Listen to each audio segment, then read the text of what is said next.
ধর্ষকের মৃত্যুর আগে ধর্ষিতাকে মৃত্যুবরণ করতে হয়। এটা হচ্ছে আমাদের সোনার বাংলাদেশ।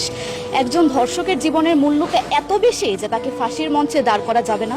আমরা বাংলাদেশে কয়জন ধর্ষকের নাম জানি যাকে কঠোর থেকে কঠোরতম শাস্তি দেওয়া হয়েছে, যারা ধর্ষিত হয়েছে তাদের নাম জানি। অনেক বড় এই লিস্ট, আসলে অনেক বড়, বলে শেষ করা যাবে না। কুমিল্লার তনু, মাগুরার আসিয়া ও কিশোরগঞ্জে অষ্টম শ্রেণীর একটি ছাত্রীকে বাসা থেকে তুলে নিয়ে ধর্ষণ করা হচ্ছে। বাবার হাতে মেয়ে ধর্ষিত হচ্ছে, ভাইয়ের হাতে বোন ধর্ষিত হচ্ছে। আমরা আসলে নিরাপত্তা কোথায়? আমার মনে হচ্ছে আমরা যেন আইয়ামে জাহিলিয়া যুগে চলে গিয়েছি।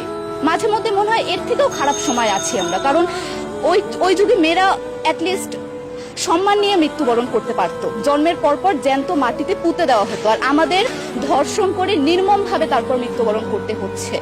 যদি সরকার আমাদের ওই নিরাপত্তা নাই দিতে পারে, তাহলে সরকারের কাছে আমাদের অনুরোধ, আমাদের জ্যান্ত মাটিতে পুঁতে দেখ। আমরা বেঁচে থাকতে চাই না, আমরা সম্মান নিয়ে মৃত্যুবরণ করতে চাই।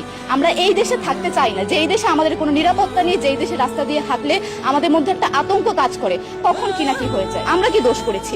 আমরা কি নারী না? আমরাও তো কারো বোন, আমরাও তো কোনো বাবার সন্তান, আমাদেরও তো বেঁচে থাকার অধিকার আছে, তাই না? কিছু হলে মেয়েদের পোশাকের দোষ দেওয়া হয়। আমার কাছে প্রশ্ন, একটা 8 বছরের শিশুর মধ্যে এরকম কি থাকতে পারে যেটা একটা পুরুষকে অ্যাট্রাক্ট করবে, যেটা একটা পুরুষকে সিরিয়াস করবে?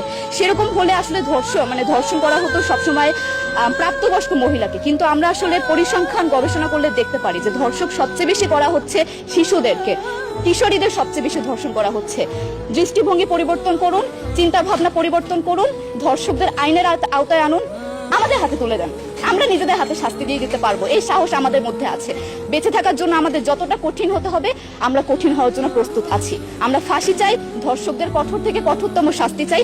যতদিন না পর্যন্ত ফাঁসি দেওয়া হবে, যতদিন না পর্যন্ত ধর্ষকদের শাস্তির ব্যবস্থা করা হবে, আমরা আমাদের আন্দোলন অব্যাহত রাখবো। দরকার হলে আমরা শিক্ষা প্রতিষ্ঠান বন্ধ করে দিব, তবুও আমরা থামবো না।